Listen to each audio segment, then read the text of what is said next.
Damn it. ఏంటిటా కుండబద్దలు కొడతా అత్త. నమస్కారం, కుండబద్దల ప్రేక్షకులకు స్వాగతం.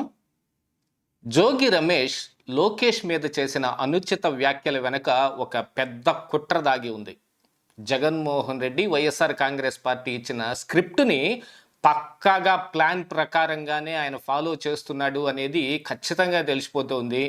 నిన్న జోగి రమేష్ కూడా లోకేష్ మీద చేసిన వ్యాఖ్యలు పిచ్చు కుక్కను కొట్టినట్టు కొట్టిస్తాను నేను కూడా అధికారంలోకి వచ్చిన తర్వాత అని అనటం వెనక ఎంత మతలబు ఉందనేది పక్కాగా అర్థమైపోతూనే ఉంది.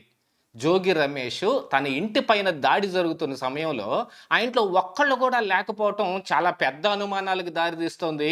దీని వెనక ఇదిగో ఈ స్క్రిప్ట్ ప్రకారం మాట్లాడటం, అదేవిధంగా దాడికి ఎవరైనా వస్తే మనమెవరువి అసాల్ట్ కాకుండా ఉండటానికి కూడా ఒక పక్కా ప్లాన్ రచించుకొని చేశారు అనేది కనపడుతోంది. అసలు ఏం జరిగింది?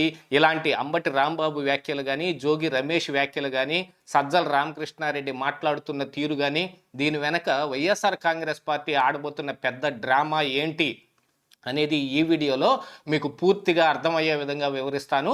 వీడియో నచ్చితే ఖచ్చితంగా లైక్ చేయండి, ఇంకా 10 మందికి షేర్ చేయండి.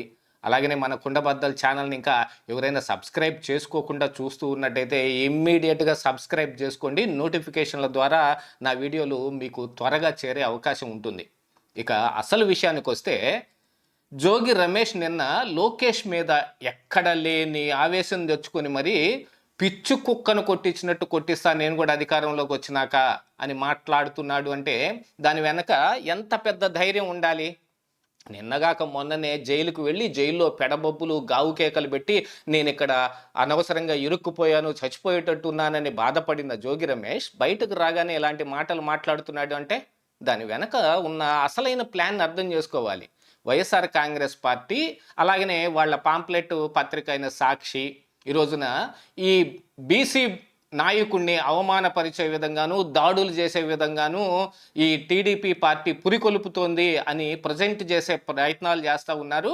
మొన్న అంబటి రాంబాబు కూడా చంద్రబాబు నాయుడు నోటుకొచ్చిన మాటలు, దిక్కుమాలిన అస్తవస్త మాటలన్నీ మాట్లాడిన తరువాత ఆయన్ని కాపు నేతగా ప్రజెంట్ చేసే ప్రయత్నం జరుగుతోంది. ఇక్కడ బీసీ నేత అవుతున్నాడు, అక్కడ కాపు నేత అవుతున్నాడు. అదే వాళ్ళు అధికారంలో ఉన్న సమయంలో యథేచ్ఛగా కర్రలు కత్తులు వేసుకుని చంద్రబాబు నాయుడు ఇంటి మీదకి పరిగెత్తుకుంటూ వెళ్ళిపోయిన జోగి రమేష్కి మంత్రి పదవి దక్కింది. అది ఆ రోజున జోగి రమేష్ వేసుకున్న ఒక పక్కా ప్లాన్ అయితే, నిన్న మొన్న ఆయన అరెస్ట్ అయిన కేసు ఏదైతే ఉందో కల్తీ మద్యం కేసుని అద్దేపల్లి జనార్దన్ రావు ఆయన సోదరుడు జగన్మోహన్ రావును ఉపయోగించుకొని ప్రభుత్వం మీద బురద చల్లడానికి మొలకల చెరువులో అసలు ఈయనే యూనిట్ పెట్టించాడు.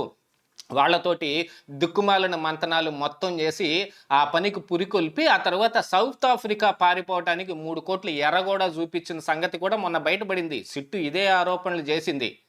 ఈ విషయమై అరెస్ట్ అయ్యాడు, బెయిల్ వచ్చి బయటకు వచ్చిన తరువాత ఇప్పుడు అన్ఎక్స్పెక్టెడ్గా ఇలాంటి దాంట్లో కూడా ఏలు పెడతాడని ఎవరు అనుకుంటారు? ఎందుకంటే ఒకసారి జైలు చేసి వచ్చిన తర్వాత బెయిల్ పైన బయట ఉన్న తర్వాత ఇలాంటి మాటలు మాట్లాడితే ఇమీడియట్గా బెయిల్ రద్దు అయ్యే అవకాశాలు మెండుగా ఉంటాయి.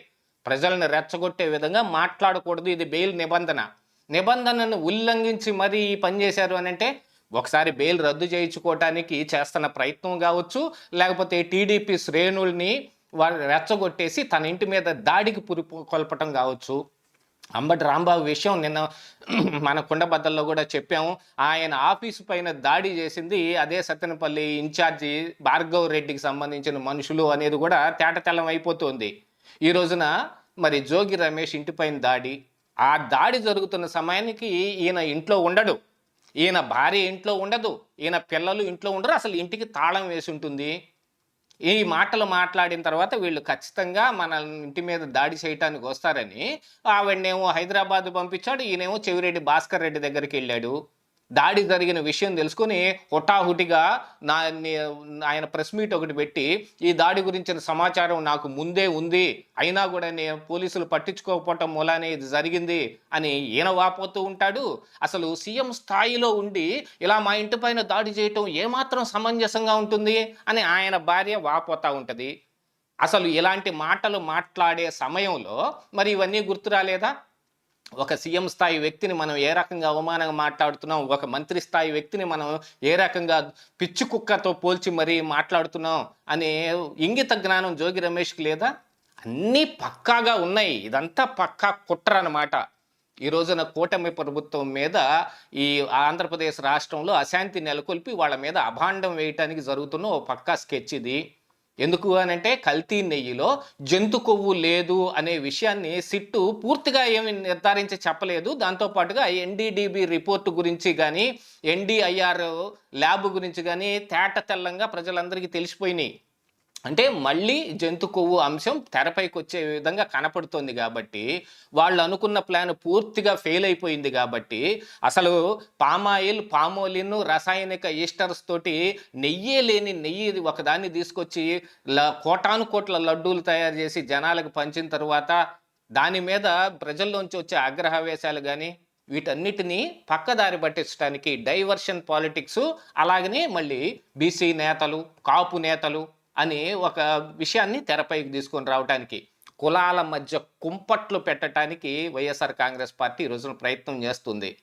ఇలాంటి విషయంలో కొంతమంది మేధావులు కూడా ఇదిగో ఆ రోజున వైసీపీ చేసిన విధంగానే ఈరోజు టీడీపీ చేస్తోంది అని గుర్రాన్ని గాడిదని ఒకే ఘాటను కట్టేసే ప్రయత్నం చేస్తున్నారు. కానీ ఆ రోజున మరి చంద్రబాబు నాయుడు లేకపోతే మిగతా నాయకులు, టీడీపీ నాయకులు ఎవరు ఇలాంటి నోటికొచ్చిన మాటలు మాట్లాడలేదే, ఇలాగ రెచ్చగొట్టే వ్యాఖ్యలు చేయలేదే. చెయ్యకపోయినా కూడా ఆ పట్టాభి అన్న ఆ ఒక్క మాటని, బోసుడీకే అన్న ఒక మాటని దానికి అర్థం ఏందో కూడా తెలియకుండానే విచిత్రమైన వ్యాఖ్యానాలు మొత్తం వాళ్లే చెప్పేసి దాడికి పురికొల్పారు. దాని ముందు వైఎస్ఆర్ కాంగ్రెస్ పార్టీ ఆఫీసులోనే ఒక మీటింగ్ పెట్టుకొని మరి దాడికి ఎవరెవరు వెళ్ళాలనేది పక్కాగా ప్లాన్ కూడా చేశారనే సంగతి కూడా బయటపడింది. వీటన్నిటినీ చూసిన తర్వాత వైసీపీ ఆడబోతున్న వింత డ్రామా ఇప్పుడు మనకి పూర్తిగా అవగతం అవుతోంది. ఇలాంటి పార్టీలు ఇంకా ఆంధ్రప్రదేశ్ రాష్ట్రంలో మన కళ్ళెదుటుగా కనిపిస్తున్నాయి. వాళ్ళకు కూడా పోయిన ఎన్నికల్లో దాదాపుగా 40% దగ్గరగా ఓట్లు వచ్చాయి అని అంటే ఇక ఏం చెప్పుకోవాలి? వాళ్ళు అధికారంలో ఉన్న సమయంలో వాళ్ళు చేసిన దాష్టికాల మీద వేటి మీద మాట్లాడరు. అసలు ఈ జోగి రమేష్ కర్రలు కత్తులు తీసుకొని చంద్రబాబు నాయుడు మీద ఇంటి మీదకి వెళ్ళిన సమయంలో మరి ఈ రోజున ఈ దాడి సంగతి గుర్తులేదా? అంటే ఇలాంటిది ఆలోచించుకోలేదా ఆయనేమి? మన మీద కూడా ఇలాగనే వస్తుంది అని. యాక్చువల్గా రాజద్రోహం కేసు పెట్టాలి ఈ జోగి రమేష్ మీద. ప్రభుత్వం పైన కుట్రలు చేసి మరీ అలాగ ములకల చెరువులో యూనిట్ని స్థాపించిన ఈ పద్ధతి, ఈ వ్యవహార శైలి మొత్తం బయటపడిన తర్వాత మళ్ళీ అదే పందాలో ఇప్పుడు దాడులకు కూడా తెగబడుతూ ఉన్నారంటే దీని వెనకున్న వైసీపీ స్కెచ్ పూర్తిగా అవగతం అవుతుంది. వీటన్నిటిని ప్రజలు గుర్తెరిగి ఆ పార్టీని ఎక్కడుంచాలో అక్కడ ఉంచాల్సిన అవసరం ఉంది. ఇదే ఈరోజు కుండబద్దలు.